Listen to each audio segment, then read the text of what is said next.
guys, the Tanki vlog is on air. In today's episode, we'll be announcing an exciting new contest and telling you about another year of TO's history. Let's go!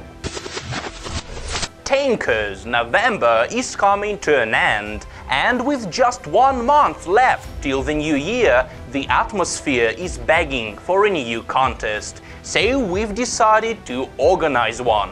Next Wednesday, the 2nd of December, we are launching a contest called 15 Seconds to the New Year. To take part, you'll need to make a 15-second video where you give your New Year wishes to tankionline. The more unusual and amusing it is, the higher your chances of winning. Prizes are hundreds of thousands of crystals, months of premium account, Tanki mugs and t-shirts, and of course a dream tank. More information on the contest will be showing up soon on the tankionline homepage. Follow the news. Last Tuesday, we opened registrations for the Freestyle tournament, and your enthusiasm for the event really made us happy.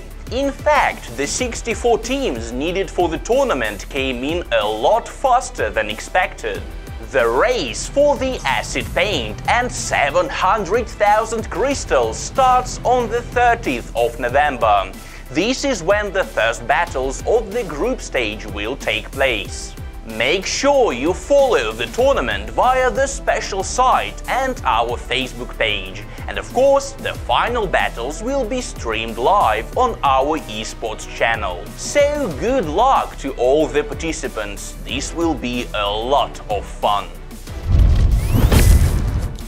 We've told you about TO's future and present. Now it's time to go back to the past. Today's episode will be about what happened to Tanki in the year of 2010. Let's watch it.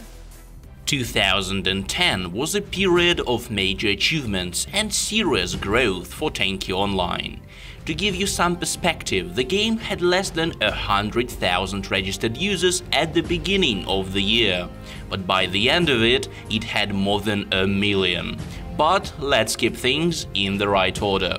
February and March saw the first contests in TO ever, Mr. and Miss Tankionline. Soon afterwards, a competition for creative tankers was held, where players needed to draw or craft something Tanki-related or write a story. By the way, the second place in the crafting nomination went to Maxim Husseinov, who obviously wasn't her community manager at the time. One of the biggest achievements for the game was the launch of the Chinese version of tankionline in April.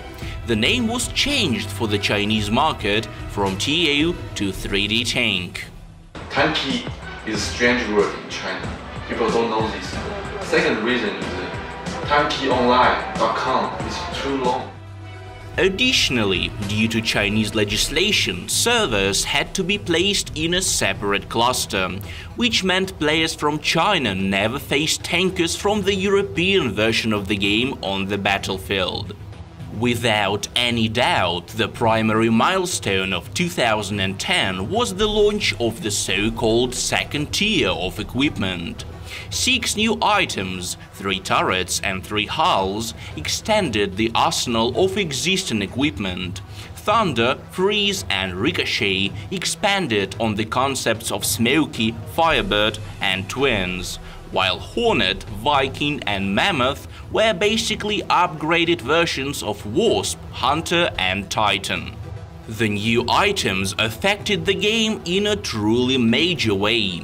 Starting from Warrant Officer 1, it was virtually impossible to find any Tier 1 gear in battles. The reason was simple. For example, M0 Hornet was faster, nimbler and better protected than M3 Wasp. It was also cheaper to buy. The only items that weren't affected by the two-grade system were Dictator and Railgun, a standard esports combination back in the day. The reign of Hornet in this field began later. And probably the main peculiarity in the game's economy at the time. At the rank of second lieutenant, a tanker had access to all turrets, hulls and paints in the game. Beyond that point, going further up the rank ladder was a lot less motivating than it is now. By the way, the looks for Hornet and Ricochet were totally different at the testing stage. Hornet had 2 sets of tracks on each side, while Ricochet had several barrels and looked a lot like today's Vulcan. In June, Tanki celebrated its first birthday.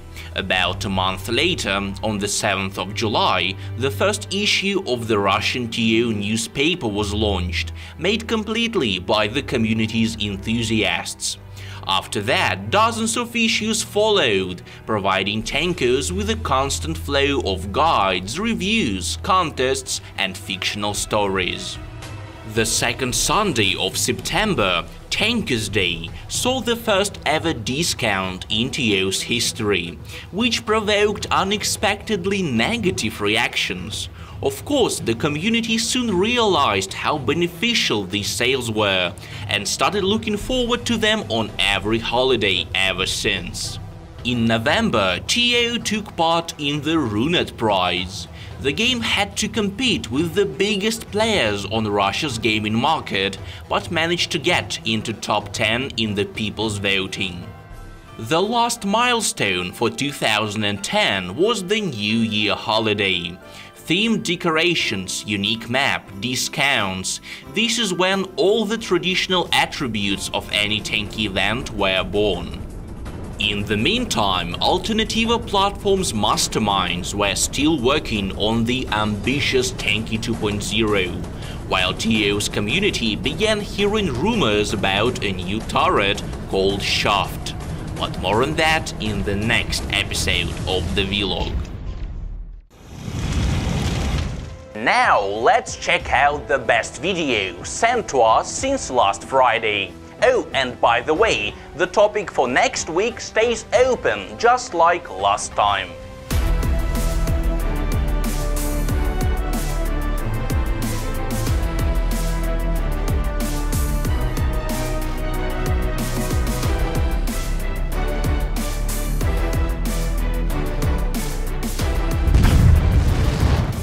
That's all for this episode, guys. Make sure you discuss the vlog in the comments below and hit the like button if you enjoyed what you saw. See you next week.